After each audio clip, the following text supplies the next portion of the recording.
शन्नो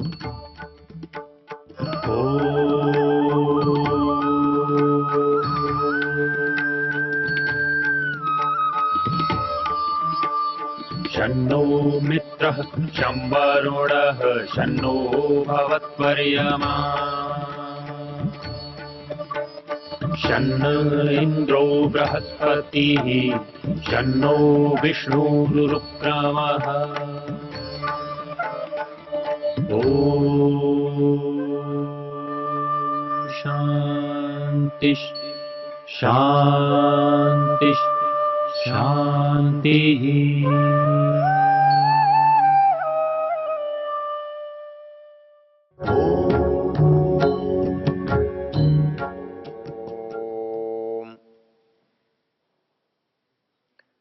हम यजुर्वेद के 32वें अध्याय के पहले मंत्र की चर्चा कर रहे हैं और हमने देखा उस परमेश्वर के अनेक नाम इस मंत्र में आए हैं। उस परमेश्वर को अग्नि कहा, आदित्य कहा, वायु कहा, चंद्रमा कहा, शुक्र कहा, ब्रह्म कहा। उसी प्रसंग में उसका एक नाम है ता आपः। सामान्य रूप से आपः जल को कहते हैं और जल का काम सब चीजों को उत्पन्न करना है। इसलिए आपः प्रकृति को भी कहते हैं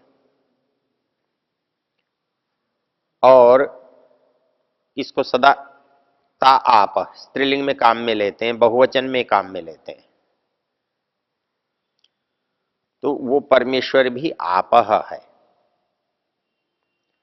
वो सब जगह व्याप्त है। व्यापक होने से,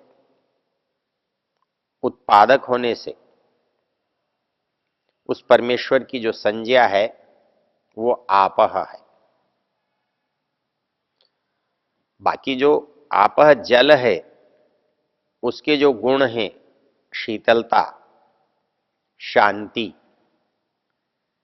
संतोष, वो भी सब परमेश्वर के गुण होने से इसको भी आपः कहते हैं। इनका संबंध हम जब देखते हैं तो कैसे दिखाई देता है। हम जब परमेश्वर का स्मरण करना चाहते हैं तो उस स्मरण करने के लिए हमारे पास जिस वातावरण की आवश्यकता है उसमें जल महत्वपूर्ण है। वेद में एक मंत्र आता है, उपौहरे गिरीणाम संगमे च नदीनाम धिया विप्रो अजायत। अर्थात मनुष्य की जो बुद्धि है वो कब विप्र बनती है, कब योग्य बनती है, कब उसमें विवेक पैदा होता है। तो कहता है कि उपौहरे गिरीणाम संगमे च नदीनाम। जब वो पहाड़ के तलहटियों में विचरण करता है, वो नदियों के संगम पर जब उपासना करता है, तब मनुष्य की जो मनस्थिति है, बुद्धि है, वो ईश्वर की ओर जाती है। धिया विप्रो अजायत, मनुष्य बुद्धि से विप्र बनता है। तो वो बनाने के लिए जिस साधन की आवश्यकता है, संगमे च नदीना। हम जल के समान यदि शीतल न हो तो हम कभी भी परमेश्वर की ओर नहीं जा सकते। जब तक मनुष्य के मन में शांति न हो, मनुष्य के मन में चैन न हो, उसके अंदर शीतलता न हो, तो वो स्थिर नहीं रह सकता। वो चलायमान होगा, चंचल होगा, उसके अंदर रजोगुण बढ़ेगा, रजोगुण काम करेगा। तो वो भागता तो रह सकता है लेकिन बैठा नहीं रह सकता, टिका नहीं रह सकता। जब भी हम ईश्वर को याद करना चाहते हैं तो हमारे लिए पहली शर्त है कि हमें शांत होना होगा। बिना शांत हुए उपासना नहीं होती, उपासक नहीं बना जा सकता। मनुष्य जितना ही शांत होता है उतना ही स्थिर होता है, जितना स्थिर और गंभीर होता है उतना ही वो परमेश्वर की ओर जा सकता है। इसीलिए हमारे यहां जल का उपयोग करने का विधान है। चमुपति जी ने एक पुस्तक लिखी है संध्या रहस्य, और उसका प्रारंभ करते हुए एक दृष्टांत दिया है। और उस दृष्टांत में वो ये कहते हैं कि भगवान ने जब ये दुनिया बनाई तो बहुत सुंदर बनी थी। ये बात धीरे धीरे मनुष्य के कान तक पहुंची, क्योंकि ये मनुष्य उस परमेश्वर की संतान है, प्रजा है, पुत्र है। इसने अपने पिता से कहा, सुना है आपने कोई बहुत अच्छी रचना की है संसार की, मैं उसे देखना चाहता हूं। पिता ने अनसुनी कर दी बात, लेकिन धीरे धीरे देखने का आग्रह बढ़ता गया और बालक के सामने पिता विवश है। उसे भय ये था कि ये संसार सुंदर तो है लेकिन उसमें जाने के बाद ये भूल जाएगा, लौटना भूल जाएगा। तो उन्होंने अपने जो सहायक हैं, सहयोगी हैं, कर्म करने वाले हैं, उनको बुलाया। वो सब देवतागण हैं। तो मनुष्य के अतिरिक्त तो जित सब चीजें जड़ हैं, देवता के रूप में हों तो भी क्या है। उन्होंने बारी बारी से सूर्य को, चंद्र को, वायु को, जल, अग्नि को, सबको बुलाया और सबसे अंत में जल उनके सामने आया। बाकी सब देवताओं ने कहा महाराज इसको हम ले तो जा सकते हैं, लेकिन वहां से लौटाकर लाना या नहीं लाना ये हमारे हाथ में नहीं है। ये आना चाहेगा तो हम ले आएंगे और ये नहीं आना चाहेगा तो हम विवश होंगे। उनका किसी का भी परामर्श प्रजापति को अच्छा नहीं लगा। उन्होंने जल से कहा, जल ने कहा मैं इतना कर सकता हूं कि जब जब ये मेरा स्पर्श करेगा तब तब मैं इसे घर की याद दिला दूंगा, आपका स्मरण करा दूंगा। इसलिए मनुष्य जब जल का स्पर्श करता है, जब वो शीतलता का अनुभव करता है, तब वो परमेश्वर का स्मरण करता है। उसके मन में जब शांति होती है तो वो परमेश्वर का स्मरण करता है। कोई व्यक्ति अशांत मन से उसे स्मरण नहीं कर सकता, उसकी उपासना नहीं कर सकता। इसलिए परमेश्वर का एक नाम आपह है। मनु महाराज ने लिखा है, आपो नारा इति प्रोक्ता, आपो वै नर सुनव, तदस्य अयनम तेन नारायण इति स्मृता। तो ये नारायण का नाम जो है वो आपह है, क्योंकि आपह का नाम नारा है और उस नारायण से जुड़ा होने से ये भी नारायण है।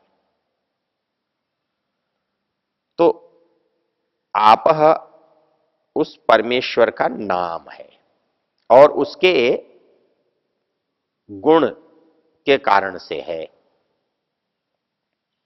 उसके स्वभाव के कारण से है। एक नाम इस मंत्र में और आया, तदेवाग्निस तदादित्य तद्वायु तदु चंद्रमा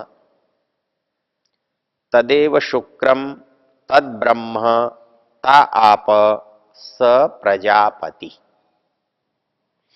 उस परमेश्वर का नाम प्रजापति है। अब इस प्रजापति नाम की सार्थकता कैसे बनेगी? सार्थकता बनाने के लिए प्रजा का होना आवश्यक है। तो वह उसका स्वामी है, उसका संरक्षक है, उसका पालक है, उसका पोषक है। तो परमेश्वर समस्त संसार के प्राणियों का पालक और पोषक होने से वो प्रजापति है। इसका एक बहुत अच्छा प्रयोग यजुर्वेद के एक मंत्र में आता है जो बड़ा प्रसिद्ध है। सपर्यगात शुक्र मकाय मव्रणमस्नाविरम शुद्धम पापविद्धम कविर मनीषी परिभु स्वयंभूर याथा तथ्यतोर्थान व्यदधात शाश्वतीभ्य समाभ्य। ये समा जो है प्रजाओं के लिए है, अर्थात परमेश्वर जो कुछ इस संसार में बना रहा है, उसने दिया है, वो सब का सब उस प्रजा के लिए है और उसकी वो व्यवस्था करने वाला है, उसका वो पालन करने वाला है, इसलिए उसे प्रजापति कहा है।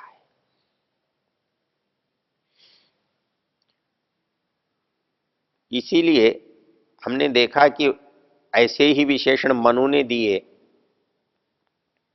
और इसी तरह के नाम वेद में है। वहां भी प्रशासिता कहा, अणु कहा, चमकीला कहा, बुद्धि से प्राप्त होने वाला कहा, पुरुष कहा। ऋग्वेद के मंत्र में इसके कितने नाम हैं? इंद्रम मित्रम वरुणम अग्निमाहु अथो दिव्य सुपर्णो गरुत्मान एकम सद्विप्रा बहुधा वदंती अग्निम यमम मातरिश्वान माहु। इसमें भी बहुत सारे नाम। अर्थात परमेश्वर के इतने नामों से क्या होता है, क्या होगा, उसको जान सकते हैं। अर्थात हम जितने अधिक नामों को जानते हैं, हमारा परमेश्वर से उतना ही अधिक परिचय होगा। यदि किसी वस्तु के थोड़े से ही भाग को जानते हैं तो थोड़ा सा परिचय होगा, लेकिन उस वस्तु के बहुत सारे गुणों को, कर्मों को, स्वभावों को जानते होंगे तो उससे ज्यादा परिचय होगा। तो वैसे ही मनुष्य ईश्वर के जितने नामों को अधिक से अधिक जाने, वह परमेश्वर के गुण कर्म स्वभाव से भी उतना ही अधिक परिचित होगा।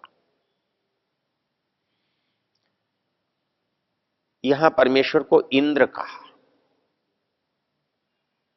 इंद्र संस्कृत में ऐसा शब्द है जो बहुतों का वाचक है। इंद्र बिजली को कहते हैं, इंद्र सूर्य को कहते हैं, इंद्र आत्मा को कहते हैं, इंद्र जो और ऐसे जो हैं जिनके अंदर ताकत है उसको कहते हैं, इंद्र परमात्मा को कहते हैं, इंद्र जीवात्मा को भी कहते हैं।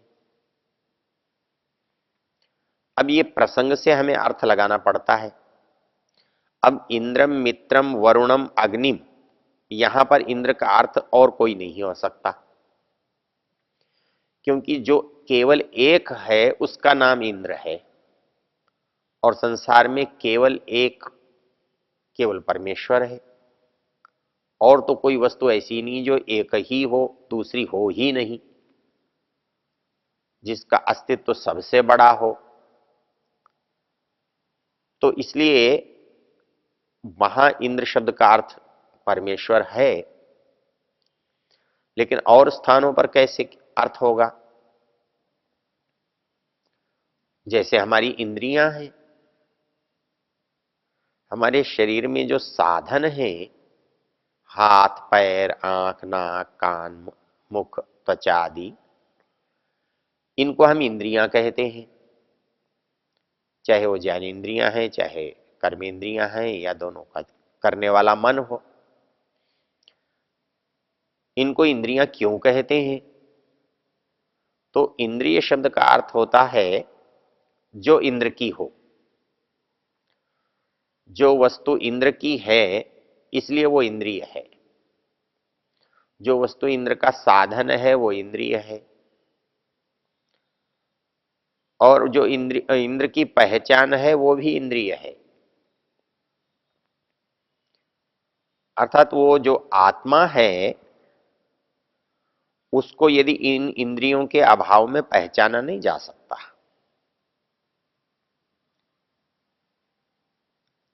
ये साधन जो है शरीर में है और जीवात्मा भी शरीर में है।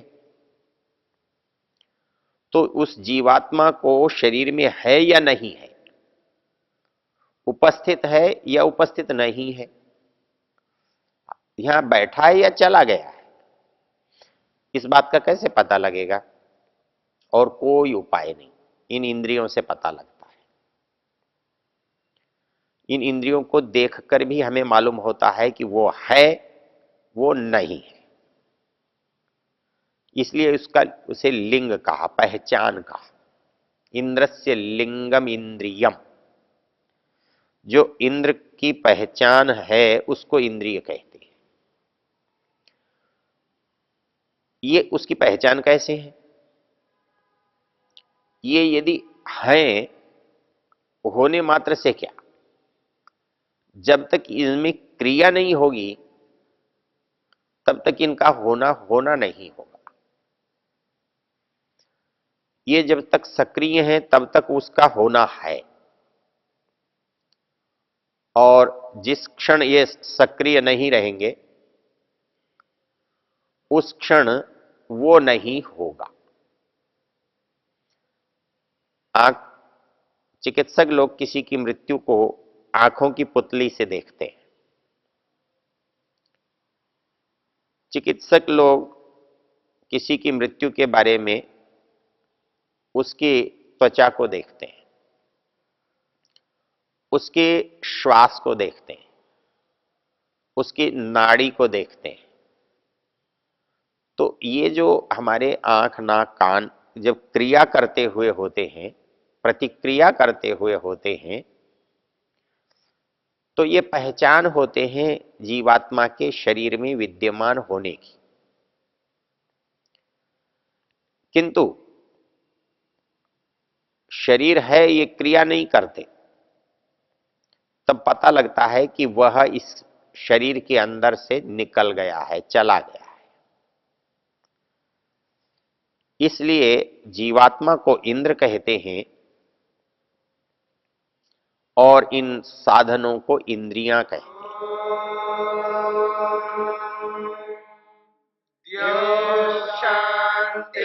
शांतिरंतरिक्षम शांति पृथिवी शांतिरापः शांतिरोषधयः शांति वनस्पतयः शांतिर्विश्वे देवा शांति ब्रह्म शांति सर्वं शांति शांतिरेव शांति क्षमा शांतिरेधि।